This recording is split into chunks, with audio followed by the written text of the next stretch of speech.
السلام عليكم ورحمة الله وبركاته. أشما هركفونه جوال كينيا قلت مجرا واجدينو همبوسو داولودين كدو ميمور فول نجدا أكم غوني سرفنا أسو أبي تكو كيسا دليتين غوني أسو فيديو تكو كيسا دليتين غوني أكم مجرو كانت أكم غوني سرفنا كوتانا فانترا. أوكي سيتينجي كيسا سينا جل كباي تشورا سيتينجي كيسا غلا يتشارا سيتينجي كيسا إيجا غلي أبيس كجتو كيسا غلا أبيس كيسا إيجا غلي أمو tuqaa gubbaa irraa sadiin tana jechuudha.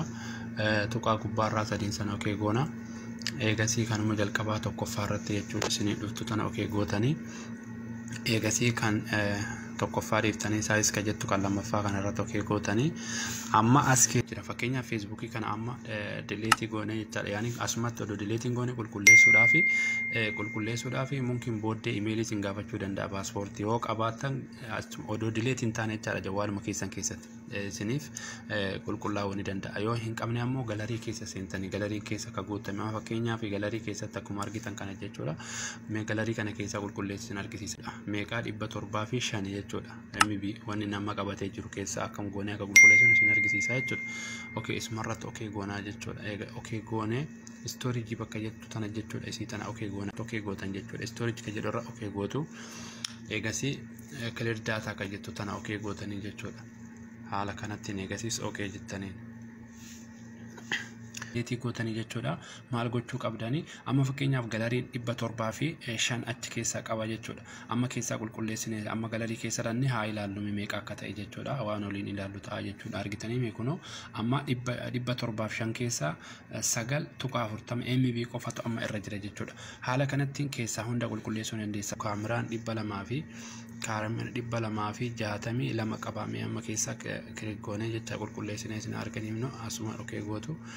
Eegasiis as daataa kilartii jettu okay gootu okay jettanii jechuudha. Amma meeqatti akka deebi'u ammoo ani ilaaltu jecha kaameraa biratti sin deebisa. Kunoo kaameraan duratti 200 fi meeqa akka ture amma ammoo 400 fi amma 40 tuqaa 96 akka kanatti dileet keessaa godhee jechuudha. Isin agarsiisu imeelii na gaafatamu waan nan gaafanne duuba deebi'ee waliin ilaalla jechuudha. Fakkeenyaaf 84 39 MB qabataa jira. Dura keessaa qennis guddaadha.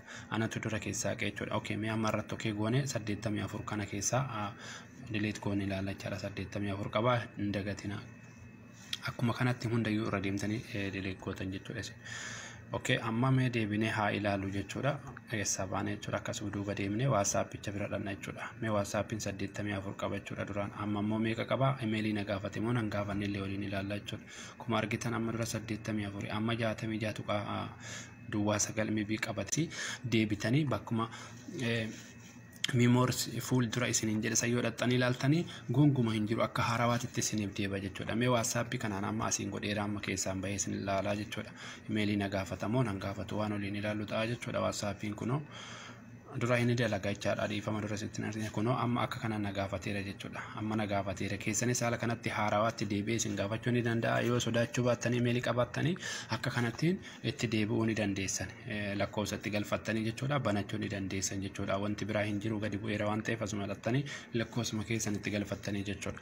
Isin eegalee haala kanattiin jawwaalli keessan bifa harawaatti jechuudha. Viidiyoon tokko keessaa osoo hin banne galarii keessaa amma yoo akkasitti ta'anii deebitanii viidiyoon tokkochi keessaa isin jala hin badu jechuudha. Haala kana sirreeffachuu ni dandeettanii